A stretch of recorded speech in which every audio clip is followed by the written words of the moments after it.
Happy 2020. This is your host, Francis Tapon of the WanderLearn podcast. To celebrate 2020, this monumental, important year, seminal year in the Earth's history, we're going to look at all of Earth's history compressed in 1 year.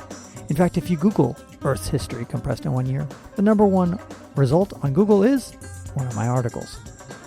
And so I thought I would share it with you since it's been shared thousands of times and read tens of thousands of times, if not probably 1 million times. Let's get into it. If you took the 4.6 billion year history that we have on this planet Earth and just pretend it's one calendar year, this is how it would work. January and February would be good months to stay in your cabin. The Earth's environment was chaotic.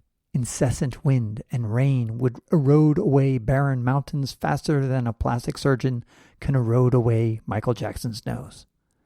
On February 28th, or is it February 30th, life would spring forth. Sure, these single cellular organisms would be stuck in the warm coastal waters and by the thermal vents, but we'll take what we can get. March 20th, stromatolites would pop up. July 17th, about halfway through the year, multicellular life, those cells with nuclei, would be strutting their stuff. Trilobites, which are hard-shelled creatures, would start feeding on the multicellular life. By the end of the month, small vertebrates would start feeding on the trilobites. All-you-can-eat restaurants were invented. Most of the year would go by, and still there would be no life on the land. And where would the Continental Divide be in October? It wouldn't be a thrusting mass of mountains that I walked. Quite the opposite. It would be a broad channel of water. You could ride your kayak down the channel. In fact, if you flew over North America in the month of June, you'd see that 60% of the land is underwater. Would you see forests of trees on the land? Nope. You wouldn't even see moss clinging to the ubiquitous rocks. Zero plant life halfway through the life of the earth. However, it wouldn't be a static, boring, rock-filled landscape. It would be constantly eroding, pummeled by endless torrential rains that make the Southeast Asian monsoons seem like a drizzle. The Continental Divide would be impossible to recognize in early November. Instead of the Rocky Mountains stretching out as far as the eye can see, you'd see a massive sea that stretched from the Arctic to the Gulf of Mexico. In early October, the first plants would gain a precarious foothold on the land. For every plant that latches on the land, many will get washed away by the endless rain. The struggle of the plants to get established lasts for weeks, but they finally settle down. Vegetarians aren't far behind. On November 18th, the Cambrian explosion, a burst of complex life would roll out. In a couple of days, the seas are crowded with fish. A few claustrophobic ones develop crude lungs, call themselves amphibians, and get timeshares on the land. Around November 20th, the Appalachian mountain range starts to rise, and it will be far higher than any other mountain range in the United States today. You wouldn't find cozy shelters every 15 kilometers on the Appalachian Trail. December starts with insects, and since Continental-Divide-Trail hikers had not been invented yet, the mosquitoes started bugging the first amphibians, which show up on December 2nd. Sharks and seeded plants follow. On December 5th, the first reptiles show up. By December 12th, the Permian extinction, the most deadly event in Earth's history, happens. Siberian traps, big volcanoes, spew out such toxic smoke that 95% of the life on Earth dies. December 13th, dinosaurs appear. December 14th, dinosaurs chase the pathetic-looking mammals that just start to appear. The dinosaurs thought these mammals were snacks, since few were much bigger than a rat. December 22nd, plants with flowers appear. It's about time. December 26th, the planet's post-Christmas presents are cats and dogs, cute puppies and kittens.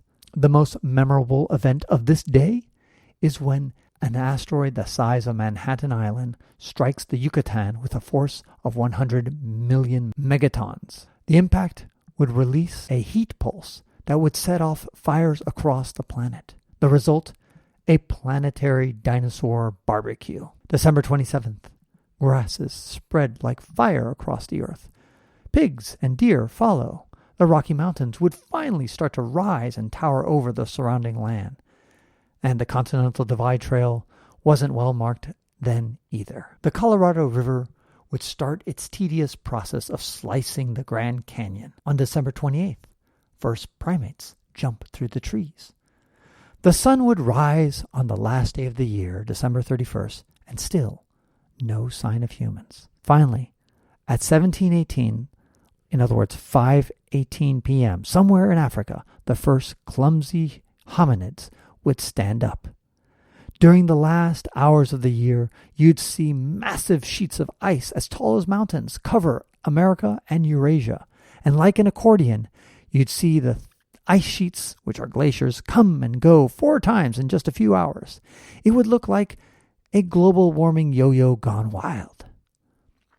With 1 hour to go before the year ends, Homo erectus shows up to the primate party. And 30 minutes to midnight on the last day of the year, the French start showing off their artistic talent as Cro-Magnon man draws cool paintings in some caves. And then 15 minutes to midnight, Homo sapiens figure out how to make weapons of mass destructions, which are sharp knives and spears. 5 minutes to midnight, civilization begins.